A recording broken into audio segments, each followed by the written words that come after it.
बांधवांनो, जय मल्हार. आज 5 वाजता लाईव्ह यायचं आपण म्हटलं होतं, तर तुम्ही प्रवासामध्ये आहे आणि थोडंसं लेट झालं. धनगर जमातीच्या कल्याणासाठी एसटी आरक्षणाचा लढा कित्येक दशकांपासून चालू आहे आणि एसटी आरक्षणाची अंमलबजावणी होत नाही तोपर्यंत जे आदिवासींना ते धनगरांना या काही योजना 2019 पासून सुरू झाल्या. त्यातीलच एक योजना राजे यशवंतराव होळकर इंग्रजी माध्यमाच्या शाळेत निवासी ज्या शाळा आहेत, या शाळांमध्ये मुलांना शिक्षण फ्री.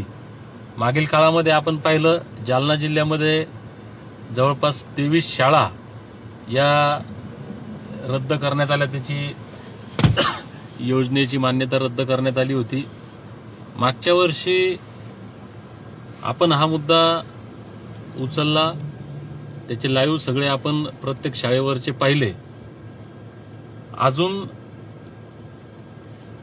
त्या शाळेंच्या बाबतीतले निर्णय बाकी आहेत. नंतरच्या काळामध्ये एसटी आरक्षणाचा लढा तीव्र झाला. सप्टेंबरमध्ये जालन्याचं उपोषण असो, नंतर मुंबईचं आंदोलन असो, हे सतत याच्यामध्ये व्यस्त असल्यामुळं या शाळेच्या मुद्द्यापासून थोडंसं दूर आम्ही गेलो असं वाटत जरी असलं तरी आमचं लक्ष या प्रत्येक गोष्टीवर आहे. सध्या काही संस्था चालक मुलांच्या पालकांना टॉर्चर करण्यात याच्यामध्ये आणि लोकांच्या कडून मुळात या योजनेच्या माध्यमातून जी मुलं आमची शिकतात, त्या शाळेचा दर्जा, शाळा काय सुविधा देते, या बऱ्याच गोष्टी आहेत. याच्याकडे पालकांनी लक्ष दिलं पाहिजे. ते पालक पाहत नाहीत. मी पहिल्यांदा सगळ्या पालकांना अगोदर सुद्धा सांगितलं होतं. बऱ्याच ठिकाणी बैठका झाल्या, बऱ्याच पालकांचे फोन आले, त्यावेळेस सुद्धा सांगितलं होतं की एकाही मुलाचं नुकसान झालं नाही. मागच्या वर्षी एकाही मुलाचं नुकसान झालं नाही आणि मी आजही जबाबदारीनं स्पष्टपणे सांगतोय की एकाही मुलाचं नुकसान होणार नाही. आम्ही सरकारला विनंती केली आहे की या योजनेच्या माध्यमातून जे पैसे संस्था चालकाच्या खात्यावर सरकार देतंय आणि मग हा सगळा सावळा गोंधळ चालला आहे, तर हे पैसे मुलांच्या किंवा त्यांच्या पालकाच्या खात्यावर टाकावेत. सरकार काय निर्णय घेतंय ते आपण पाहू, परंतु मुलांचं नुकसान होणार नाही हे निश्चित.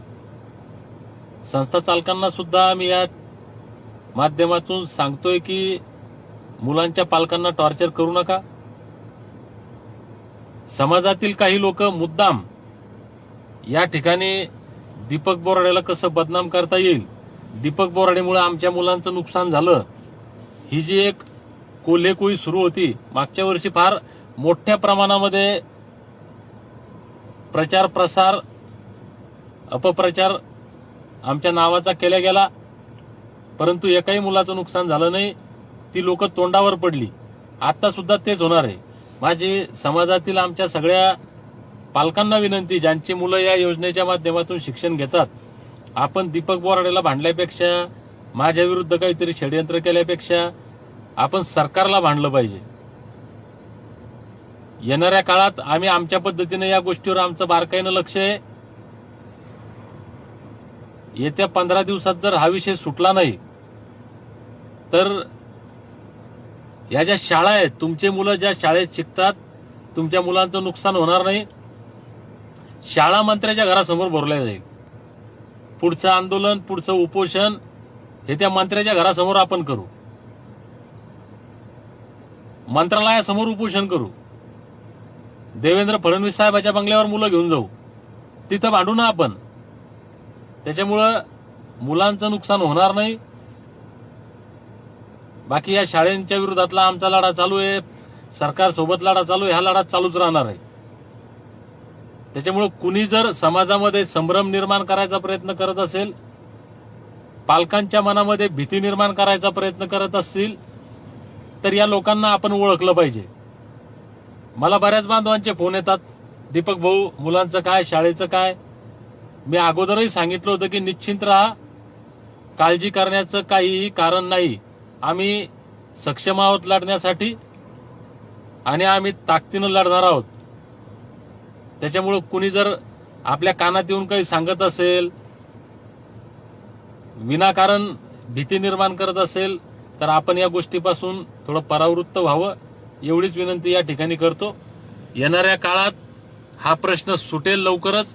नाही सुटला तर या इतर बहुजन खात्याचे मंत्री अतुल सावे साहेब यांच्या घरासमोर शाळा भरू, आणि तरी प्रश्न नाही सुटला तर सगळ्या मुलांना घेऊन वर्षा बंगल्यावर जाऊ देवेंद्र फडणवीस साहेबांच्या दरबारामध्ये, तिथं शाळा भरू. काळजी करण्याचं कारण नाही. त्याच्यामुळं निश्चिंत राहा. शाळेच्या या योजनेच्या माध्यमातून एकाही मुलाचं नुकसान होणार नाही. धन्यवाद.